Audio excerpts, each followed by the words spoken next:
In this video, I am going to show you how to fix Roblox loading screen stuck. For this, you need to follow these steps. Step number 1. Check your internet connection.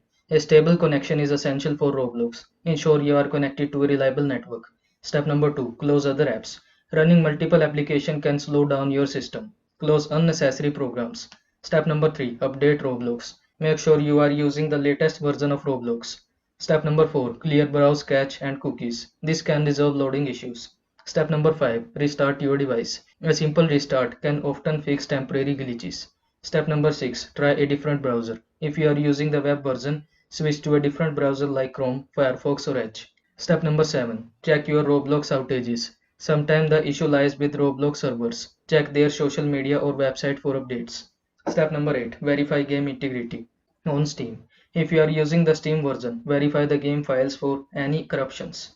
Step number 9. Update graphics driver. Outdated graphic drivers can cause loading problems. Step number 10. Reinstall Roblox.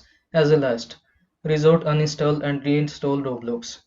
So that's all for this video. Don't forget to like this video and subscribe to my channel for more this type of content. Thank you so much for watching.